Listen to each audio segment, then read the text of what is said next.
하나님의 말씀 출애굽기 20장 15절 말씀입니다. 예, 제가 읽어드리겠습니다. 도둑질하지 말라. 오늘은 8계명에 대해서 살펴보려고 합니다. 8계명은 도둑질하지 말라라는 계명입니다. 여러분, 도둑질은 사람에게 있어서 가장 오래된 죄악입니다. 인간은 태초의 동산에서부터 하나님의 것을 도둑질했습니다. 선악과를 따먹었죠. 그렇게 인간의 역사는 도둑질로 시작했으며, 그리고 인간은 지금도 계속 도둑질하며 살아가고 있습니다. 그래서 인간의 역사는 한마디로 도둑질의 역사라고 할 수 있습니다. 그런 측면에서 8계명은 우리에게 시사하는 바가 매우 큽니다. 하나님께서는 이 8계명을 통해서 우리의 가장 오래된 죄를 책망하시며, 또한 우리가 어떻게 해야 그 죄에서 벗어날 수 있는지에 대해서 가르쳐 주십니다. 핵심은 우리가 이 땅의 소유물에 대하여 올바른 태도를 가져야 한다는 것입니다. 우리가 우리의 소유에 대해서 올바른 태도를 가질 때 우리가 비로소 도둑질의 죄에서 벗어날 수가 있다라는 거죠. 그 태도는 세 가지입니다. 첫째는 소유에 대해서 감사하는 것이고, 둘째는 소유에 대해서 인정하는 것이며, 셋째는 소유에 대해서 올바르게 사용하는 것입니다. 하나씩 살펴보겠습니다. 먼저 우리는 우리의 소유에 대해서 감사해야 합니다. 왜냐하면 우리의 모든 소유는 하나님께서 우리에게 주신 것이기 때문입니다. 야고보서 1장 17절 말씀 같이 읽겠습니다. 시작. 온갖 좋은 은사와 온전한 선물이 다 위로부터 빛들의 아버지께로부터 내려오나니 그는 변함도 없으시고 회전하는 그림자도 없으시니라. 아멘. 여러분, 온갖 좋은 은사와 온전한 선물이 다 어디로부터 주어집니까? 위에 계신 아버지께로부터 주어집니다. 그래서 우리에게 있는 모든 것은 다 하나님께서 주신 것입니다. 하나님께서 우리에게 생명을 주셨고, 또 우리의 생존에 필요한 모든 것을 공급해 주셨습니다. 하나님은 처음부터 그렇게 하셨습니다. 태초의 동산에서부터 사람에게 온갖 좋은 은사와 온전한 선물을 다 베풀어 주셨습니다. 그래서 하나님이 사람에게 자기의 형상을 주셨죠. 은사. 그리고 그에게 먹을 것과 마실 것과 일할 것과 또 거주할 집과 가정을 제공해 주셨습니다. 여러분, 첫사람 아담에게는 부족한 것이 없었습니다. 그리고 하나님은 이것을 통하여 아담이 자신의 그 소유에 대하여 감사하고 만족하기를 원하셨습니다. 여러분, 감사가 무엇입니까? 하나님이 주신 것으로 만족하고 자족하는 것, 그것이 바로 감사입니다. 이 자족은 지금 나에게 있는 것이 부족함이 없이 충분하다라고 여기는 것으로부터 나옵니다. 여러분, 사람은 자신의 소유에 대해서 자족해야 합니다. 내가 가진 것이 충분하다라고 생각할 수 있어야 됩니다. 그래야지만 남의 것을 도둑질하지 않고 살아갈 수 있습니다. 여러분, 사람이 왜 도둑질을 하게 됩니까? 지금 내가 가진 것이 부족하다고 생각하기 때문이죠. 내가 가진 것이 부족하고 내가 쓸 것이 부족하니까 남의 것을 훔치게 되는 겁니다. 근데 여러분, 여기서 도둑질이라는 것은요, 돈이나 어떤 물건을 훔치는 것만을 가리키지는 않습니다. 성경은 도둑질이 정직하지 못한 저울로 남을 속이며 그렇게 이윤을 얻는 그 모든 행위를 도둑질이라고 합니다. 또 합법적이지 않은 방법으로 이윤을 얻는 것도 도둑질이라고 합니다. 여기서 합법적인 방법이라는 것은요, 땀 흘려 수고하는 것을 가리킵니다. 여러분, 인간이 범죄한 후에 하나님께서는 사람에게 네가 땀 흘려 수고해야지만 땅의 소산을 먹게 될 것이다 라고 말씀하셨습니다. 곧 하나님께서는 우리가 열심히 수고하고 정직하게 땀 흘려 일함으로 소득을 얻게 하셨고, 그것이 정당하고 합법적인 소득이 된다라는 것입니다. 여러분, 우리 시대 많은 사람들이 물질의 욕심을 갖고 조금이라도 더 많은 소득을 얻으려고 노력합니다. 그래서 자꾸 남을 속이려고 듭니다. 상인은 물건의 값을 속입니다. 그리고 고객은 그 물건의 값을 후려칩니다. 깎으려고만 듭니다. 고용주는 어떻게 해서든지 임금을 적게 주려고 합니다. 그래서 계약직을 고용하고 또 계약의 기간에도 꼼수를 부립니다. 보험의 혜택 적용을 안 받을 수 있도록 날짜를 조정하는 거죠. 그러면 여러분, 직원들은 가만히 앉아서 당하기만 합니까? 아닙니다. 그들도 그들 나름대로 반격을 합니다. 그래서 자기에게 주어진 업무를 태만합니다. 근무 시간을 제대로 지키지 않고 게으르게 그렇게 허비합니다. 예, 직장이 공격을 하면 또 우리는 그에 대해서 방어를 하죠. 학생들은 어떻습니까? 좋은 성적을 얻기 위해서 부정한 방법을 사용하거나 또 과제를 할 때에 AI를 지나치게 의존하는 그런 방법을 씁니다. 또 책을 구입하거나 웹툰을 볼 때에도 우리는 정당한 대가를 지불하지 않고 불법 다운로드를 하거나 해저판을 이용하는 경우도 많습니다. 여러분, 우리는 이 모든 것이 도둑질의 범주에 들어간다라는 것을 알아야 합니다. 그리고 내가 가진 것이 부족하다. 내가 가진 실력이 부족하다라고 생각할 때 우리는 남의 것을 훔치고 정당하지 못한 방법으로 우리의 것을 소유하려 들게 되는 것입니다. 그러니 여러분, 우리가 가진 것에 감사하며 자족할 수 있도록 합시다. 그리고 여러분, 정말로 우리가 가진 것이 부족할까요? 하나님이 우리에게 주신 것이 모자랍니까? 그렇지 않습니다. 하나님은 사람에게 부족한 것이 없이 모든 것을 채워 주셨습니다. 여러분, 아담에게 부족한 것이 무엇이 있었습니까? 또 그에게 설령 부족한 것이 있다 해도 하나님이 그것을 채워 주시 않으시겠습니까? 그러니 아담은 자신이 가진 것에 만족해야 하며 또 부족한 것이 있다면 스스로의 방법이 아니라 하나님께 구해야 했습니다. 하지만 그는 그렇게 하지 아니하고 자기의 생각과 자기의 방법을 따라 스스로 부족한 것을 채우려고 했습니다. 그래서 어떻게 합니까? 선악과를 따먹고 만 거죠. 자기 방법으로, 자기 판단으로 자기의 부족함을 채우려 든 것입니다. 여러분, 이렇게 인간은요, 결코 부족하지 않음에도 스스로 부족하다고 생각하고 자꾸만 남의 것을 빼앗으려고 합니다. 지금 전쟁 때문에 유류값이 올라가고 또 원유 수입에 차질이 생기고 있습니다. 그러니까 사람들이 불안한 마음에 아직 부족하지도 않은데 사재기를 시작하고 있습니다. 정부에서 종량제 봉투가 부족하지 않다고 아무리 이야기를 해도 사람들은 듣지 않습니다. 빨리 남들이 사기 전에 내가 먼저 사야 한다고 그렇게 사재기 열풍이 일어나고 있습니다.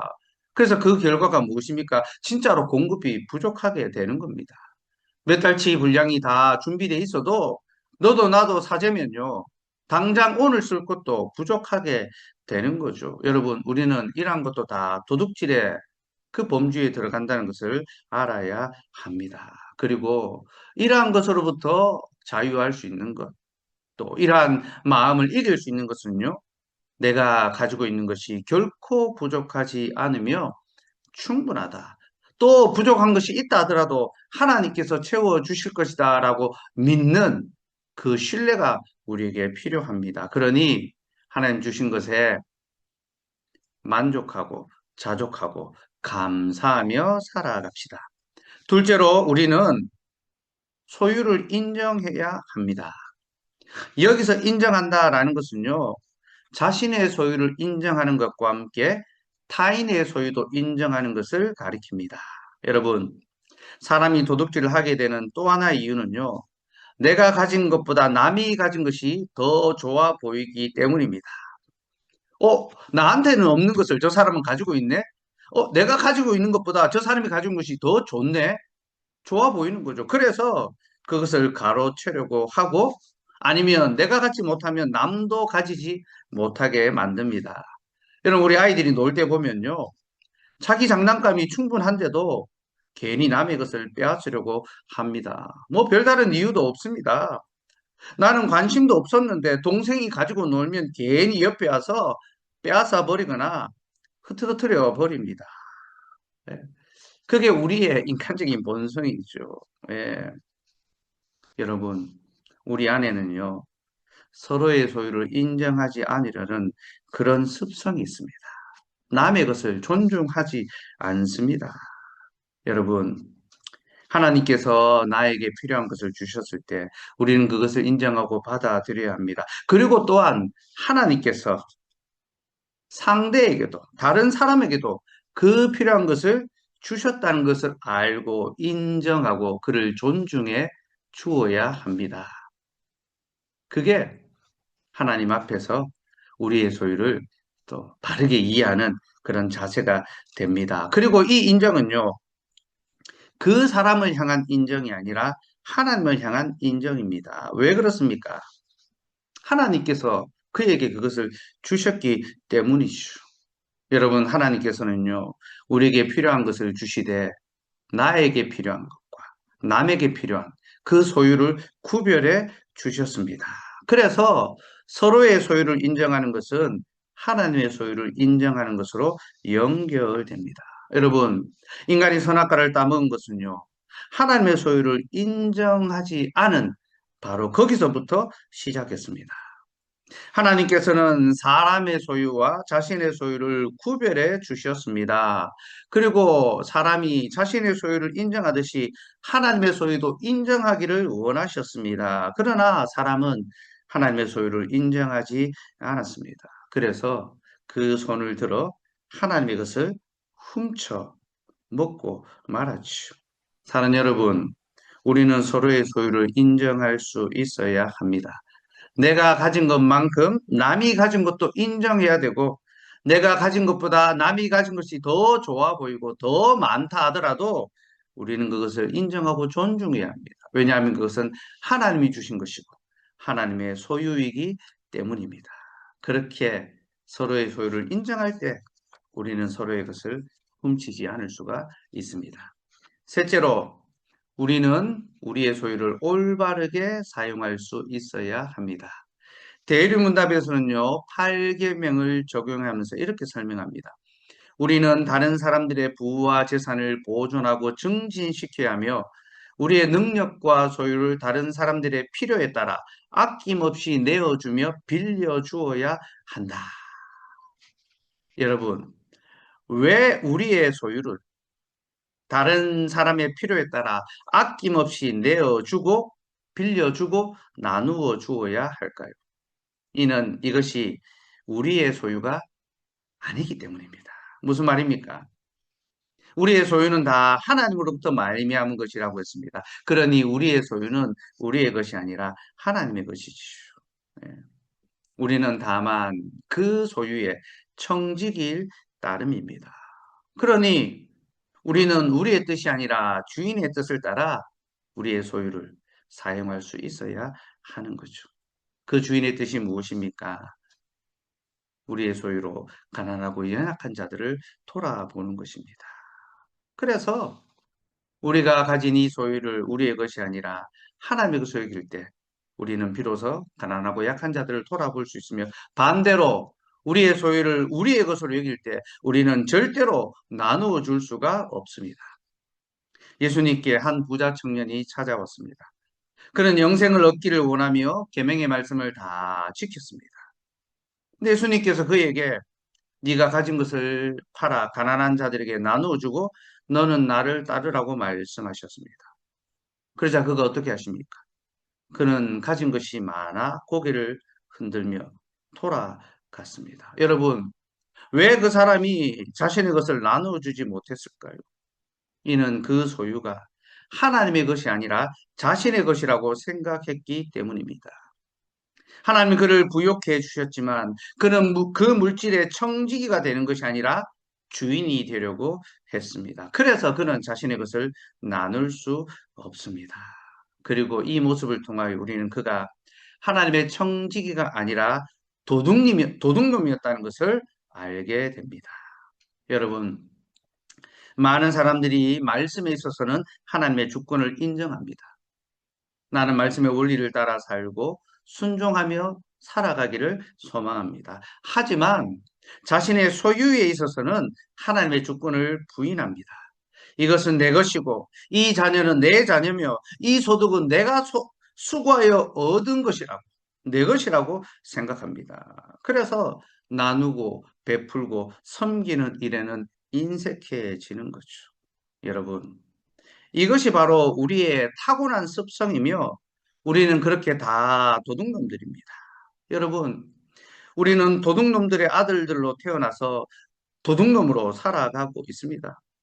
우리가 보고 배운 것은 도둑질밖에 없습니다. 여러분, 아담이 도둑놈인데 우리가 어떻게 도둑질하지 않고 살아갈 수 있겠습니까? 우리는 다 도둑놈으로 태어나 도둑놈으로 살아가고 있습니다. 그래서 여러분, 우리는 다시 태어나야 합니다. 도둑놈의 아들이 아니라 참된 하나님의 아들로 다시 거듭나야 합니다. 곧 둘째 아담이신 예수 그리스도로 말미암아 다시 태어나야 하는 거죠. 여러분, 그리스도께서는요, 도둑이 아니라 아들이십니다. 그는 하나님의 본체시지만 하나님과 동등됨을 취하지 아니하시고 곧 하나님의 영광을 훔치지 아니하시고 자기를 낮추시며 하나님의 영광을 인정하셨습니다. 또한 예수님께서는 모든 것을 가진 부유한 자이시지만 그는 그것을 자신의 것으로 여기지 아니하시고 하나님의 뜻을 따라 가난한 우리에게 나누어 주셨습니다. 고린도후서 8장 9절 말씀 같이 읽읍시다. 시작. 우리 주 예수 그리스도의 은혜를 너희가 알거니와 부유하신 이로써 너희를 위하여 가난하게 되심은 그의 가난함으로 말미암아 너희를 부유하게 하려 하심이라. 여러분, 우리 주님은 부유한 자신데 그 자신의 소유를 자기를 위하여 쓰지 아니하고 가난한 우리를 위하여 다 팔아 나누어 주셨습니다. 그러니 여러분, 누가 진짜 부자 청년입니까? 우리 주님이 진짜 부자 청년이시죠. 그는 도둑이 아니라 청직이시며 그는 원수가 아니라 아들이십니다. 그는 우리에게 자신의 모든 것을 나누셨고 가난한 우리를 부욕해 주셨습니다. 그러니 여러분, 우리 더 이상 스스로 가난하다고 생각하지 맙시다. 우리는 예수 그리스도를 선물로 받았습니다. 그리고 그의 은혜 가운데 이제 더 이상 도둑질하지 말고 함께 나누고 베풀고 섬기며 살아갑시다. 사랑하는 여러분, 우리와 같이 도둑질하던 자들을 주께서는 도둑이 아니라 청지가 되게 하시고 하나님의 아들이 되게 해 주셨습니다. 이 얼마나 놀랍고 감사한 복음인지 모릅니다. 도둑이 아들이 되고 속이는 자가 청지기가 되었습니다. 그러니 이제 더 이상 도둑질하지 말고 하나님의 자녀답게 살아갑시다. 하나님이 우리에게 주신 것으로 만족하며 감사하고 하나님이 우리에게 주신 것을 인정하되 남의 소유도 인정하며 하나님이 우리에게 주신 것을 사용하되 우리의 유익이 아니라 하나님의 영광을 위하여 사용합시다. 곧 주님의 교회와 성도를 돌아보고 섬기는 일에 우리의 것을 아끼지 않고 나눌 수 있는 저와 여러분 되기를 소망합니다.